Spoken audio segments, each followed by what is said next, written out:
नमस्तुभ्यम नमाम्यहम मम सहोदर। हे आर्यवर्त देश के रहने वाले मेरे हम उम्र भाइयों, आप सभी को मेरा नमस्कार है। स्वागत है आप सभी का नाड़ी वैद्य कायाकल्प के इस प्रोग्राम के अंदर।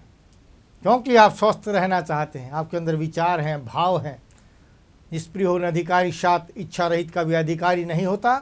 आपके अंदर एक भाव है कि हमें स्वस्थ होना है, इसलिए तो आप नाड़ी वैद्य कायाकल्प प्रोग्राम को देख रहे हैं। और अगर आपके अंदर ये भाव है तो आप अवश्य ही ठीक होंगे। क्योंकि मैं कोई औषधि बेचने वाला नहीं हूँ, न मैं औषधि का वर्णन करता हूँ। मैं मात्र आपको स्वस्थ रहने की बात करता हूँ अपने शास्त्रों के अनुसार। मेरे शास्त्रों में जैसा कहा गया है मैं वैसी बात आपको बताने का प्रयत्न करता हूँ। और वैसी ही बात समझाने के लिए मैंने एक कैलेंडर का निर्माण किया है, जिसमें जैसा मेरे शास्त्रों में कहा गया है कि कौन से महीने में कौन सा भोजन करना चाहिए, कौन सी दाल और सब्जी का प्रयोग करना चाहिए, तेल का या घी का प्रयोग करना चाहिए, मैंने उसके अंदर लिखा हुआ है। कौन से महीने में कौन सा रंग आपको पहनना चाहिए, जैसा मेरे शास्त्रों में लिखा हुआ है, वो सब वर्णन मैंने उसको किया। कि कई बार आप लोग मुझसे पूछते थे कि वैद्य जी कोई ऐसी पुस्तक तो लिख दीजिए। शास्त्रों में से निकाल करके सार रूप के अंदर हमने उस कैलेंडर का निर्माण किया, जिसको आज आप हमारी शाखाओं से प्राप्त कर सकते हैं। लेकिन फिर भी मेरे शास्त्रों में कहा गया है पथ्य सेविनः किम भेषजम, अपथ्य सेविनः किम भेषजम। अगर आप परहेज से रहते हैं तो आपको औषधि की आवश्यकता नहीं है, और अगर आप बद परहेजी से रहते हैं तो आपको औषधि कोई काम नहीं करेगी। इसी पथ्य सेविनः भेषजम, परहेज से अगर आप रहेंगे तो औषधि की आवश्यकता नहीं। कई बार रोगी आते हैं और महिलाएं खासकर ऐसी आती हैं, वो कहती हैं वैद्य जी और तो सब कुछ हम छोड़ सकते हैं लेकिन चाय नहीं छोड़ सकते।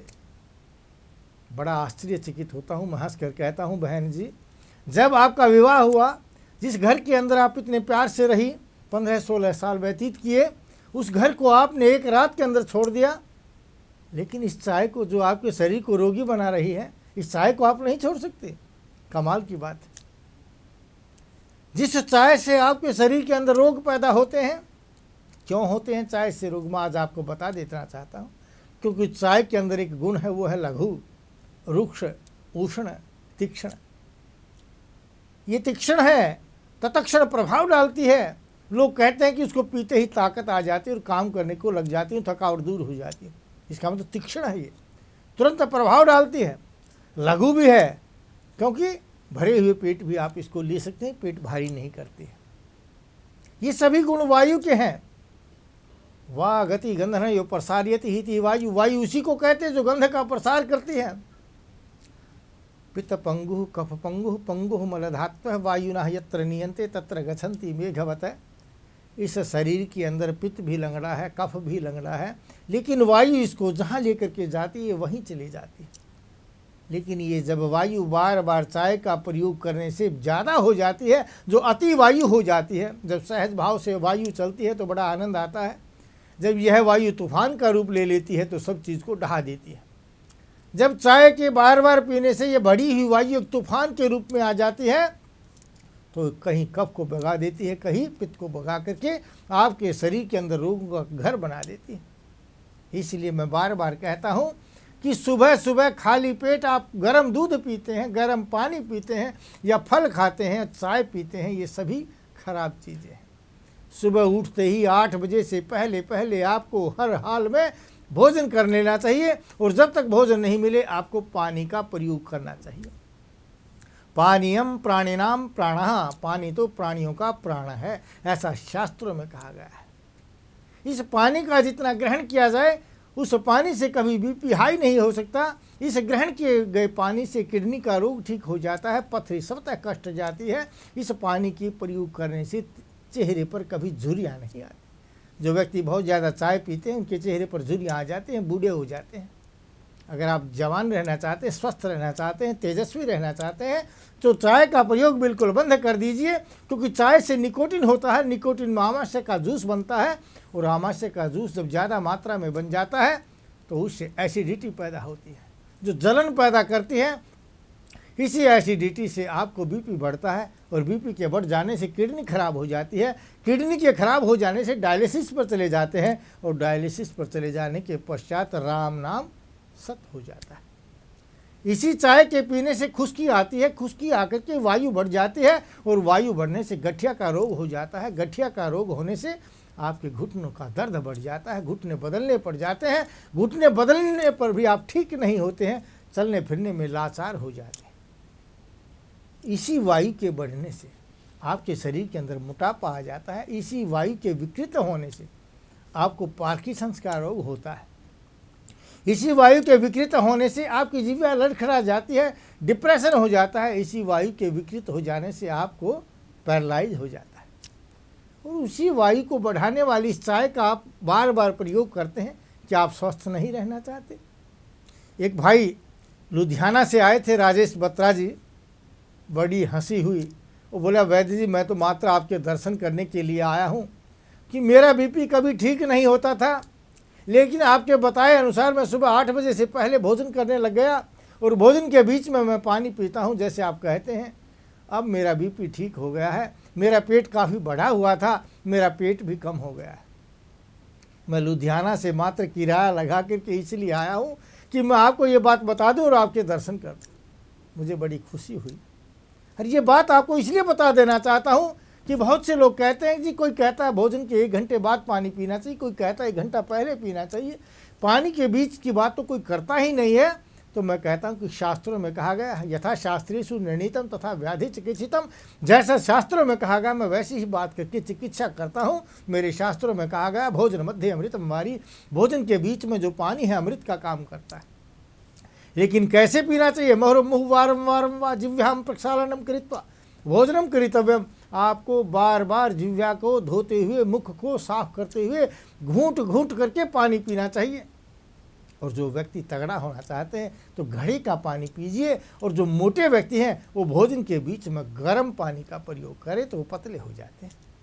भोजन को खाना चाहिए, दूध को पीना चाहिए। मेरे यहाँ कहावतें हैं, आप इनसे जान जाएंगे कि भोजन के बीच में पिया गया पानी अमृत का काम करता है।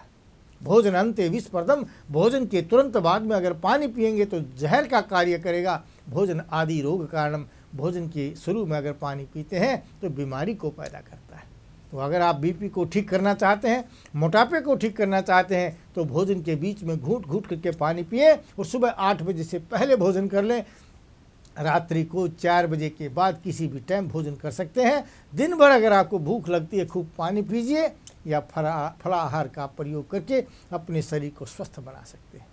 लेकिन इस शरीर को स्वस्थ रहने के लिए जब मैं बार बार जिक्र करता हूँ कि रसायन का हमने निर्माण किया है, उस रसायन को जिस शक्ति के साथ, जिस दावे के साथ मैं उदाहरण दे करके आपको समझाता हूँ कि महाभारत में कुंती नंदन भीम को जब उसके भाई दुर्योधन ने जहर पिला करके नदी के अंदर डाल दिया था, मृत प्राय बना करके, जब वासुकी नाग के पास वो पहुँचा तो वासुकी नाग ने जिस रसायन का प्रयोग करा करके भीम को जिंदा किया, उसी रसायन का निर्माण हमने आप लोगों के लिए इस कलयुग में किया है। जिस रसायन का प्रयोग करके भीम में 10,000 हाथियों का बल आ गया था, जिस रसायन का निर्माण अश्वनी कुमारों ने च्यवन ऋषि के लिए किया था, वह च्यवन ऋषि बुढ़ापे में जवान हो गए, संतान को प्राप्त किया था, उसी रसायन का निर्माण हमने भी आपके लिए किया। आज तक हम कहते थे कि रसायन जो है प्रत्येक रोग को नष्ट करता है, क्योंकि मेरे शास्त्रों में कहा गया है।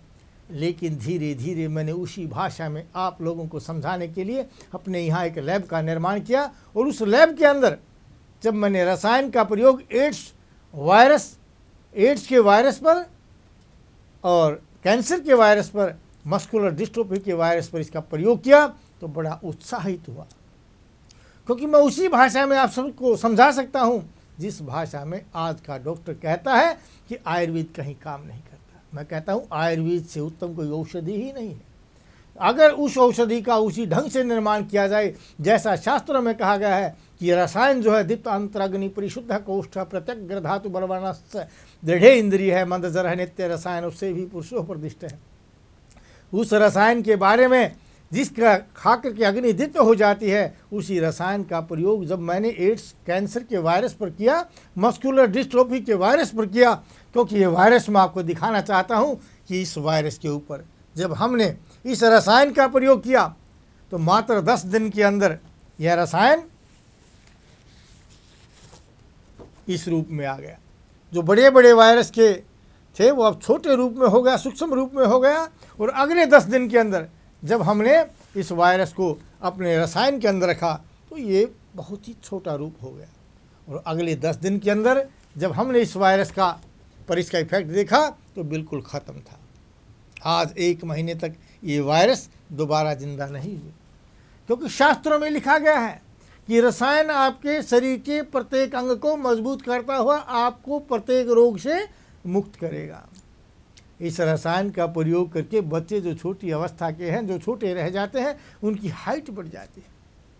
इसी रसायन का अगर 6 महीने तक लगातार कोई आदमी प्रयोग करता है तो गंजे सिर पर बाल आ जाते हैं, चश्मे उतर जाते हैं, चेहरा ओजस्वी हो जाता है, तेजस्वी होता है। इसी रसायन का प्रयोग करके बूढ़ा व्यक्ति, जिसको ऑस्टियोआर्थराइटिस कहते हैं हड्डियां खराब हो चुकी हैं, जिसकी हड्डियां विटामिन डी और कैल्शियम खत्म हो चुका है, अगर वो व्यक्ति इस रसायन का प्रयोग करता है तो वह रसायन उसके शरीर को स्वस्थ बनाता है। शास्त्रों में कहा गया है जरारोग्य मृत्यु नाशाय नश्यते, वो रसोमत है, उसको रस कहा गया है जो शरीर में बुढ़ापे को नष्ट कर देता है, प्रत्येक रोग से मुक्त करके जो अकाल मृत्यु को दूर कर देता है, उसका नाम रसायन है। दवा और दर्द है बोल उठे, दवा और दर्द है बोल उठे, उसे अक्षीर कहते हैं, जो बना दे बदन कुंदन का, उसे रसायन कहते हैं। शास्त्रों में कहा गया है कि जिस औषध का प्रयोग करने से शरीर अपने आप आपको बता दे और रोग भी कुलमला जाता है, उसका नाम रसायन है। और जो सोने की तरह आपके शरीर को बना दे, स्वस्थ बना दे, तो उसको रसायन कहा जाता है। तो यह रसायन, क्योंकि इसके अंदर सुवर्ण, इसके अंदर गंधक और इसके अंदर पारा होता है। रसतंत्र सार संग्रह के अंदर जो गंधक रसायन का निर्माण किया गया है, उस रसायन के अंदर अगर रस सिंदूर और सुवर्ण भास्म को मिला दिया जाए तो यह रसायन जो मैं आपको बता रहा हूँ, इस रसायन का निर्माण हो जाता है।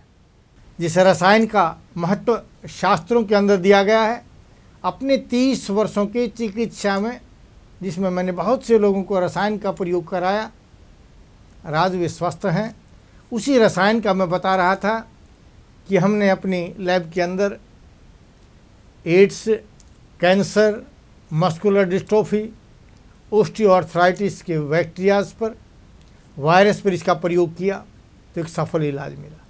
आज मैं दावे के साथ कह सकता हूँ, एक ऐसी चिकित्सा आयुर्वेद की है जो शरीर पर किसी भी प्रकार का कोई दुष्प्रभाव नहीं करती और रोग से आपके शरीर को पूर्णतः मुक्त करती।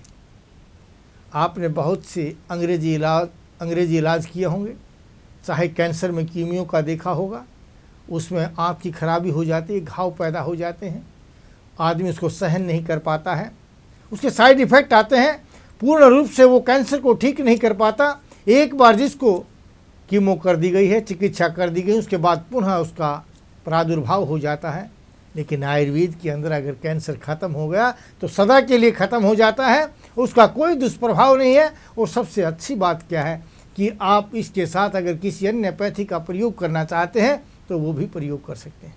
क्योंकि मेरे यहाँ बहुत से रोगी आते हैं जो गले का कैंसर होता है, बहुत से एड्स के रोगी आते हैं जिनका डॉक्टर्स ने जवाब दे दिया और कह दिया भाई ये मरने वाला है, घर लेकर के चले जाइए। तो मैं कहता हूं कि अगर आपका कोई अंग्रेजी इलाज भी है तो साथ में करते रहिए, लेकिन हमारे द्वारा बनाई गई इस औषधि का जब आप प्रयोग करेंगे तो यह औषधि आपके शरीर को पूर्ण स्वस्थ करेगी।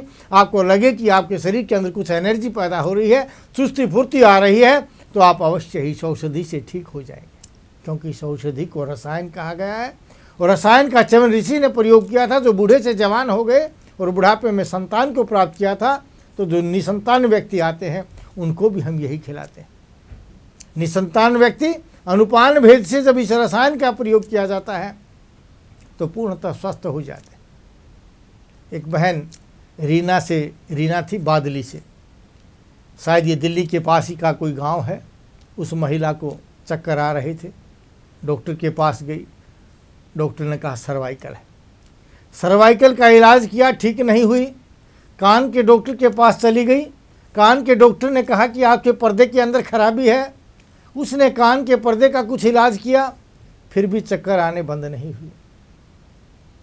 वह महिला जब गले के रोगी के पास गई, गले के डॉक्टर के पास गई, तो उसको कहा गया कि तेरे गले के अंदर गांठें हैं, इन गांठों के कारण तुम्हें चक्कर आ रहा है। उन्होंने उन गांठों का इलाज किया, यहाँ तक कि ऑपरेशन करके गांठों को भी निकाल दिया, उसके चक्कर आने बंद नहीं हुए। फिर समय की मारी वो दुखियारी टीबी के डॉक्टर के पास चली गई। उसने कहा कि तुझे तो टीबी हो गई है, जो गले में गांठें हैं ये टीबी की गांठें हैं, आप इनका इलाज करा लीजिए, आप पूर्ण ठीक हो जाएंगे। उसका टीबी का इलाज करते रहे, 2-3 साल बेचारी ने टीबी का इलाज किया। बाद में डॉक्टर ने कहा कि टीबी नहीं, तेरे आंतों का कैंसर हो गया है। आंत के कैंसर की जैसे ही दवाई देनी शुरू की, उसका दिल घबराने लग गया, बेचैन हो गई। बेचैनी में घबराते हुए अचानक ये प्रोग्राम जो आप देख रहे हैं वो भी बेचारी सुन रही थी। उसे सुन करके जब हमारे पास आई तो कहने लगी, वैद्य जी मेरा तो जीना बेकार हो गया है, मेरे शरीर में तो इतने रोग पैदा हो गए हैं कि टीबी भी है, कैंसर भी है, सर्वाइकल भी है, गांठें बन गई हैं और अब तो जीना मुश्किल हो गया है। लेकिन आपने एक बात कही थी कि मरने से पहले एक बार रसायन जरूर खा करके देख लीजिए। मैं आपका रसायन खाने के लिए आई हूँ। तो मैंने कहा कि रसायन तो मैं आपको अवश्य ही दूंगा, लेकिन उससे पहले मैं नाड़ी देख लेता हूं कि आपका रोग क्या है। तो जैसे मैंने नाड़ी देखी, नाड़ी देख के पता चला कि वो स्ट्रेस की रोगी थी, टेंशन की रोगी थी। टेंशन के कारण आमरस बन रहा था और आमरस के निर्माण होने से शरीर में चक्कर हो रहे थे, और उस आमरस के कारण गांठों का निर्माण हो गया। उस आमरस के कारण आंतों में जलन पैदा हो गई, जिसको उन्होंने टीबी बता दी थी। आंतों के अंदर खराबी होने से उन्होंने कैंसर जिसको डिक्लेयर कर दिया था, वो मात्र नर्व सिस्टम की कमजोरी के कारण आंतें कमजोर होकर आमवात की एक व्याधि थी।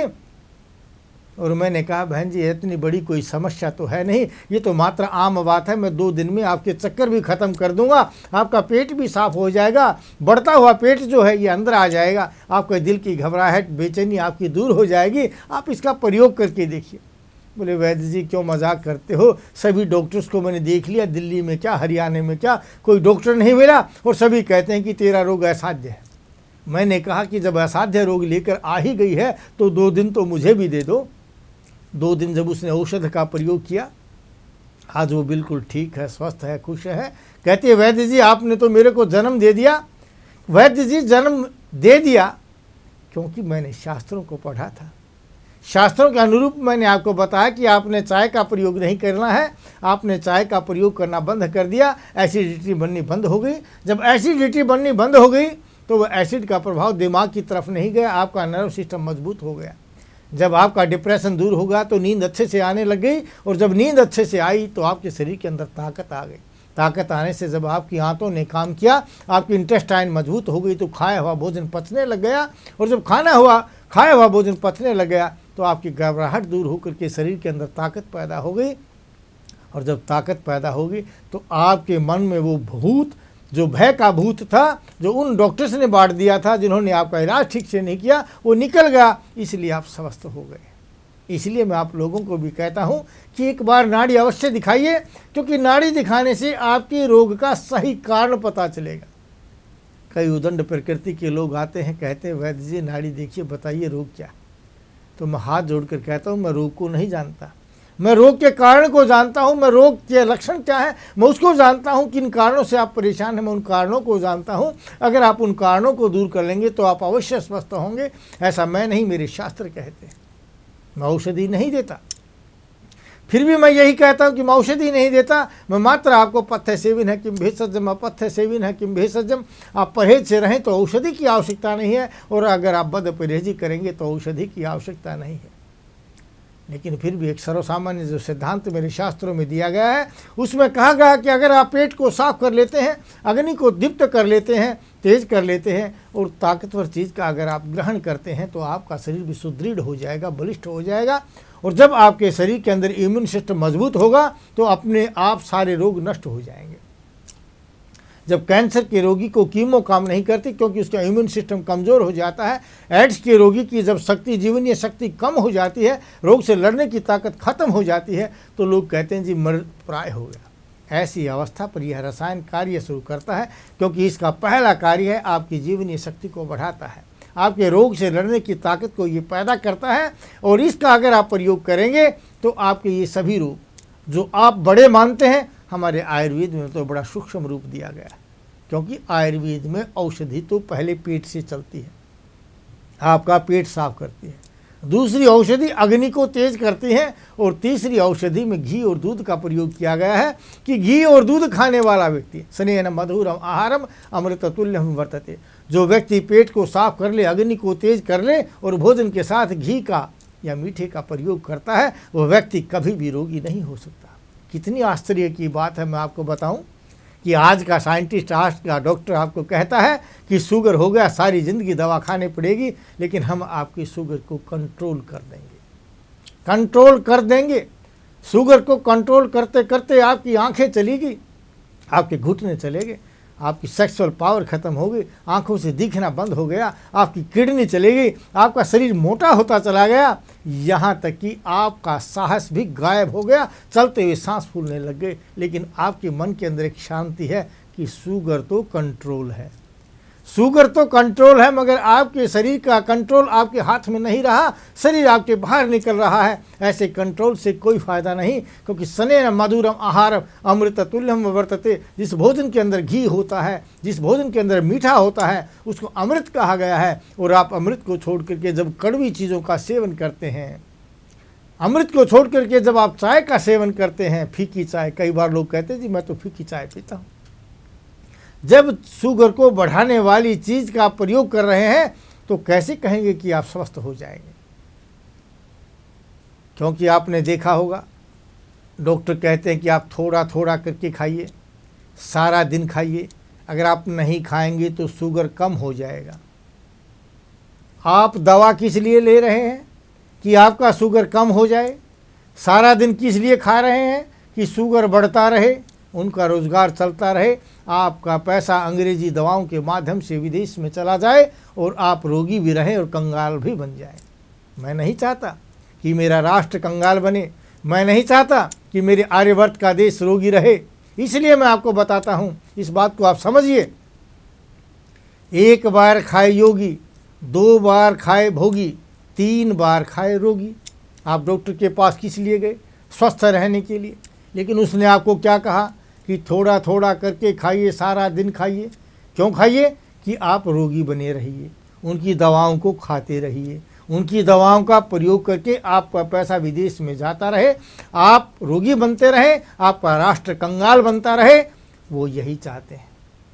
लेकिन मैं आर्यवर्त देश का रहने वाला, वेद का विख्यात जानकर मैं आपको बता देना चाहता हूँ कि पूर्व काल के अंदर भारत को जो सोने की चिड़िया कहा जाता था, एक समृद्धशाली भारत का जो निर्माण किया गया था, वो इसी कारण किया गया था कि हमारे यहाँ दिनचर्या जो थी वो ठीक थी। हमारे यहाँ व्यवस्था थी कि सुबह 8 बजे से पहले लोग भोजन कर लेते थे, सारा दिन वो काम करते थे, रात्रि में आकर के फिर भोजन करते थे। भरपेट भोजन सुबह करते थे, भरपेट भोजन शाम को करते थे। भोजन के बीच में घूंट घूंट करके पानी पीते थे। वो फ्रिज का प्रयोग नहीं करते थे, वो घड़े का प्रयोग करते थे, मिट्टी के बर्तनों का प्रयोग करते थे। आज आप प्लास्टिक के अंदर रखे हुए पानी का प्रयोग करते हैं, फ्रिज में रखी हुई सब्जी का प्रयोग करते हैं, आप सुबह के भोजन को दोपहर में प्रयोग करते हैं, दोपहर का भोजन शाम को प्रयोग करते हैं, इस बासी भोजन को पका करके प्रयोग करते हैं। ये सभी तो आपके रोग के कारण हैं। अति स्निग्ध शीत उष्ण अकर्म सेवनात् अध्यसनात् अजिन्नात् दिवा स्वप्नात् अति संताप क्रोध शोकस तथा। मेरे शास्त्रों में बीमारी का जो कारण लिखा गया है, वो कारण यही लिखा गया है कि जो बहुत ज़्यादा गुस्सा करते हैं, चिंता करते हैं, भय करते हैं, ठंडे के साथ गर्म का प्रयोग करते हैं, सभी आपके रोग का कारण है। अगर आपको रोग से मुक्त होना है, महाराजा अजमेर स्वास्थ्य मंदिर के द्वारा बनाई गई औषधियाँ जो भावों से भावित हैं, जिस रसायन का मैंने जिक्र किया है, जिस वैदिक कटुवर्क यौक्षार आदि चूर्ण का विभिन्न रोगों में जो हम प्रयोग करते हैं, जो टीवी स्क्रीन के नीचे आप नंबर देख रहे हैं, वहाँ से आप इन औषधियों को प्राप्त करके अपने शरीर को स्वस्थ बना सकते हैं, अपने राष्ट्र को स्वस्थ बना सकते हैं, अपने राष्ट्र को समृद्ध बना सकते हैं। गच्छामि पुनर्मिलनाय, जा रहा हूँ दोबारा मिलने के लिए, इसी भाव के साथ कि आप सभी स्वस्थ रहें, अपने परिवारजनों को स्वस्थ रखें, भारतवर्ष को स्वस्थ रखें। जय हिंद, जय भारत।